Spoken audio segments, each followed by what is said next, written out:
everyone! Nicole here, sharing the intersection of two of my favorite things, knitting and books.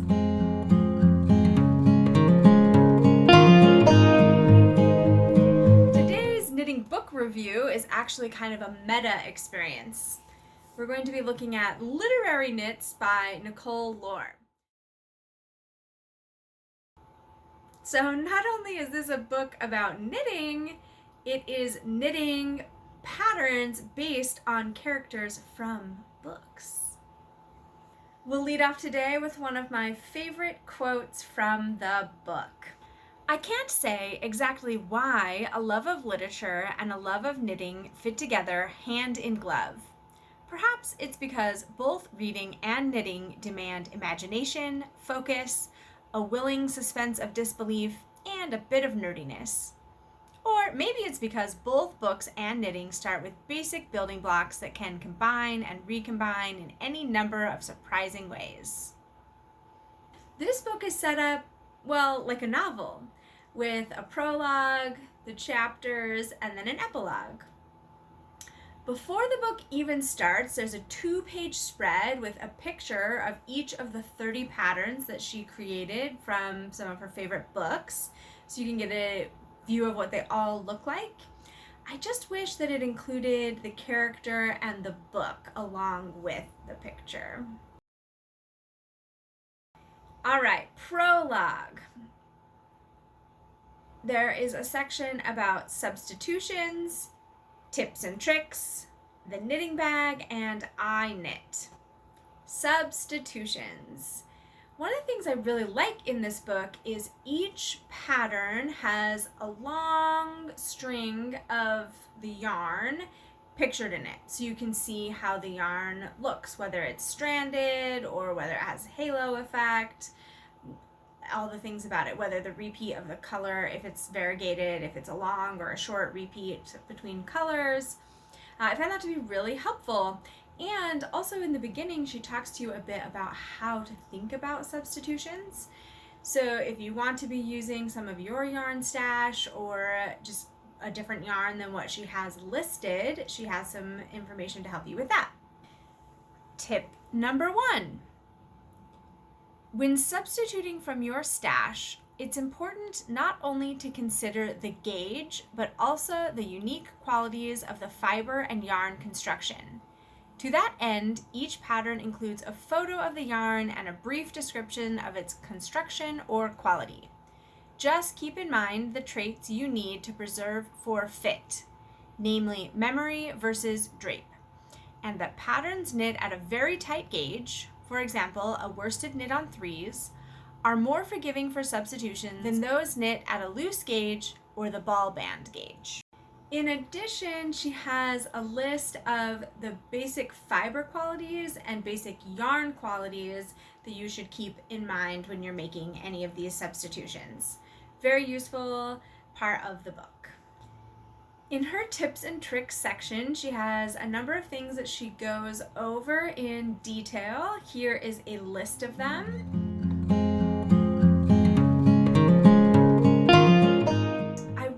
Appreciate the way that she did pictures in this section. So pictures are often hard for me, especially, well, I guess photos tend to be a little bit better than like graphic representations. But in this book, what she does is it is a photo and it shows the needle and the yarn and whatever, but what she did that I really appreciate is she added black lines, solid or dotted, as well as like little comment bubbles to help you identify the things that she's actually talking about. And I found that to be a really helpful way to present this information. A few of these things in this section are actually new to me, and I'm thinking about doing a couple little videos of how they work and what I think about them. Specifically, I want to try out this knot splicing. She calls it terrifying. I agree. Just reading about it and looking at the pictures, it sounds terrifying, but definitely I'm interested in trying it out. I'm also particularly interested in the multi-strand weave. This sounds like it could be knit life-changing. So if you're interested in seeing some videos of how these go, let me know in the comments below and I will work on some of those videos. For the knitting bag, she has a great photo of the items that she keeps in her knitting bag. It's great to see a visual representation of them, and also she has information about where you could pick up these items if you are interested in adding them to your knitting bag or if you're creating one for the first time. iKnit. As an Android and PC user, this section was not as interesting to me or useful because I don't have an iPad or an iPhone. But if you do, you should definitely check it out. And I'm thinking I probably should see if there are Android versions of them or something similar, so I could also try out some of these things. But especially if you're an iPhone or iPad user, or if you just really like having a lot of things digitally, check out this section for her cool resources. The chapters. Number 1, in which we knit women's accessories. There are a couple of techniques that she uses here that I'd really like to try, specifically the Latvian braid and also a hidden pocket. I'm not sure that I'll actually do the projects that these are from, but I definitely want to do some swatching or experimenting with these things and see if I can incorporate them into some future projects of mine. Have you ever done either of those, made a hidden pocket in something, or done the Latvian braid? Let me know your tips that you have below, or if you would like to see a video of these techniques so that you can try them out yourself. The pattern from this section that I'm most interested in doing are Meg's gloves, based on Meg March from Little Women. They're very feminine and light. She did them in a pale blue, which may be adding to that for sure, and then added a little ribbon. So I may be making some of those in the near future. Chapter 2, in which we knit women's shawls and garments. There were 2 patterns in this section that particularly stood out to me. One of them was Lucy Honeychurch shawl, inspired by A Room with a View. I admit I stared at the pictures and read through the instructions in the pattern multiple times before I realized that this shawl is an entire circle that gets folded in half, and that half circle is like more traditional shawl look, so that folded in half thing gets wrapped around you. So now I'm very intrigued. I've never knit a shawl like that, and in the introduction she was talking about how one of the things that's nice about it is that it's all knitting, since you're knitting in the round, which is not typically true for shawls. I haven't knit a circular shawl and folded it in half, but now I really want to. The second pattern from this section that stole my attention was the Anne Shirley puff sleeve top, inspired by Anne of Green Gables. I really do like the puffed sleeves, and she does have an option to add ribbon. There's like really, the decreases create space where you could add a ribbon into. But I'm also very fascinated. This sweater actually has vertical ribbing in the middle of the sweater. I would have never thought to do that, but it looks really cool, and I think that it might help it fit very interestingly. So now I'm really intrigued by that. Section 3, in which we knit for men. There were some tips in this section that stuck out to me. Tip and trick number 2. Using one color marker before each charted section and a second color after each charted section can remind you where and what type of increases you're working on. Back in her knitting bag, she had several different sizes and colors, types of stitch markers. I like to use stitch markers in that same way, where if you put one at the beginning and you put one at the end, and if they're different colors, it can kind of jog your memory of whether you're working across the right side or the wrong side of the project. It can remind you where you are in it. So I just really like that and wanted to point it out. Tip and trick number 3. It's a good idea to count your stockinette section stitches every odd row so you can catch it right away if you've neglected an increase. After the initial setup section, your count should always be an even number. Counting is an important part of knitting, and I like it when pattern designers make it easy for you to know how many stitches you should have or the way in which to count it, like how many stitches are in the repeat and things like that.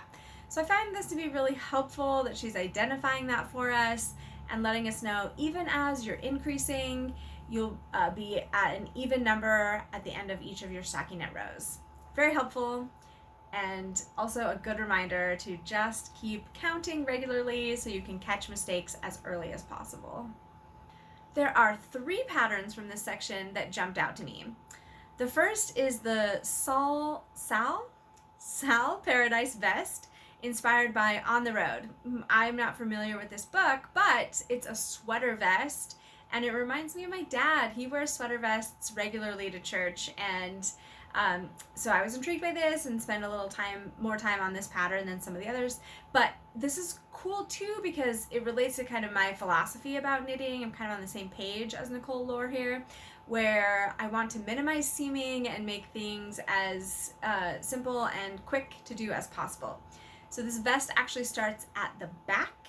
You work your way up the back, around the front, and then when you get back to the armpits, you connect and work in the round on the way down. So I thought that was pretty cool, and maybe I'll be making one for Father's Day. We'll see. The second pattern that stuck out to me is a Sydney Carton cowl from A Tale of Two Cities, inspired by A Tale of Two Cities. This pattern actually uses Morse code in it, so it's like a nice cowl, pretty tight in, and it has Morse code where she used bobbles and star stitches for the dots and dashes. So there are 2 quotes from the book that she has patterns for, and she also has a chart showing you how to do the various letters and numbers, so you could actually put your own message or text, whatever text you wanted, into the cowl. The third pattern from this section is the Billy Pilgrim socks, inspired by Slaughterhouse-Five, another book I'm not actually familiar with, but she shared a bit of history about these socks, which were included in a lot of Knit Your Bit pamphlets from back during World War II. So it's cool to learn a little bit more about that. And also, I haven't made a lot of tube socks. There are obviously benefits and downsides to socks with or without heels, but one of the big benefits she reminds, also was in the pamphlets from World War II, but if you're knitting for a stranger, not having to figure out the correct placement for a heel is really helpful. So I'm curious if these socks with their spiral addition make them easier to keep up than traditional tube socks. And here is the quote that conveys some of that history and information about these socks.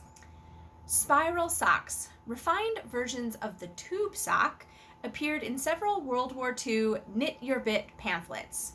Easy yet entertaining to knit, these heelless socks can be rotated around the foot as needed to minimize and/or accommodate heel wear, making them ideal for servicemen. Avoiding a heel also shaves knitting time and makes the size very flexible, critical when you're knitting for a stranger.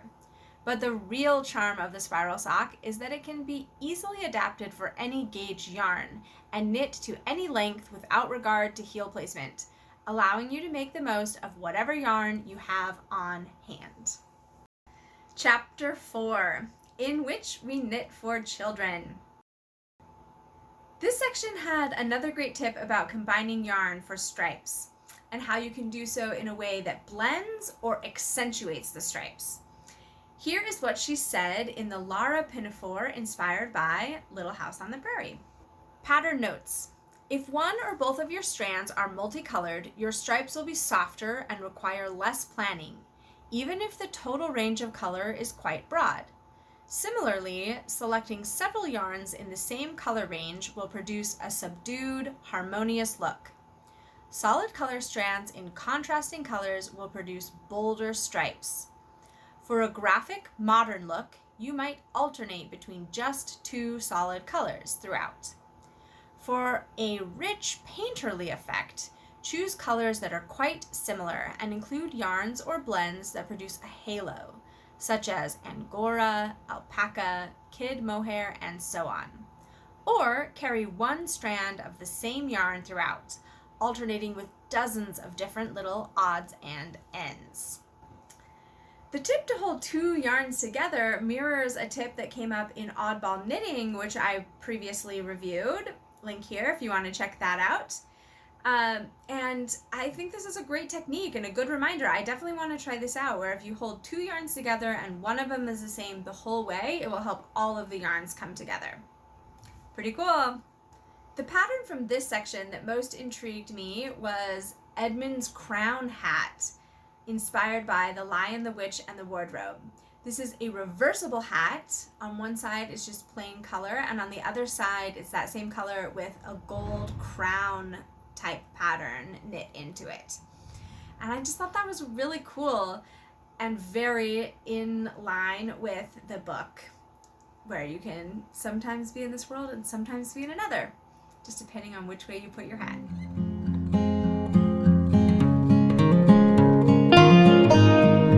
The epilogue. I really liked Nikol Lohr's way of thinking about this section. One of my other favorite quotes comes from here. So although my general knitting philosophy is, the simpler the better, I find a few intermediate and advanced techniques really come in handy, and I use them often. The following are a handful of what you might call advanced techniques, but what might just as well be considered shortcuts for the ultimate savings in construction or assembly. I like that idea. It's true that it might be more complicated to do Kitchener or short rows or something, but they really are shortcuts that can get you to what you ultimately are looking for in your project. Here is the list of intermediate or advanced techniques that she uses in her projects and covers here in the epilogue. Kitchener stitch, short rows, duplicate stitch, also known as Swiss darning, cabling without a cable needle, and top-down sweater anatomy. I find these to be very useful things. I particularly enjoyed her schematics about the way that she does sweaters. She has, I think, about 3 variations, that an open cardigan being one of them, and top-down. I think all of her stuff she does top-down, but with or without kind of a V'd or like more curved front. So anyway, it's really helpful, helped me wrap my brain around the way that she constructs her garments. Since this is a knitting book based on books, she has a section in the back about tips for places to find great reading resources, including LibriVox, Project Gutenberg, and your local library. Obviously, I'm a big library lover myself. Nikol Lohr actually used to live in a bigger city, and then she moved into the middle of nowhere in Kansas. And so she is saying, if you are in a place where you have access to a good library, take advantage of it, because you will miss it when you no longer have access. She also compiled a list of places that you can find information about vintage patterns. I've included that in the description below this video, so you can check out some of the things that she talked about. Or of course, you can also check out the book and check out this section as well. At the very end of the epilogue, she has some yarn and materials resources. This is where she details all of the yarn and the notions that she used to make each of her projects, so that you could find them yourself or compare to find something that would be a similar adequate substitute, either of yarn or of a notion. And then she does also have an abbreviation section, a chart where she lists the different abbreviations that she uses throughout her patterns, so they're all in one place to see together. Who would I recommend this book to? Any book-loving knitter. There are so many fun options, different things that you can check out. You could find something from one of your own favorite books, or your child's or friend's favorite book, and go ahead and cast on and knit away. If you were to either design yourself or have someone design for you a pattern based on a character, who would you want to have a pattern based or created for? Put it in the comments below. If you enjoyed this video, also give me a thumbs up, subscribe to my channel. You'll get to see some additional videos based on this knitting book review and future knitting book reviews, other tutorials, tips and trick videos, and it's just a great way to show some support to me for my work and let me know what people are liking and things you would like to see. as always, happy knitting!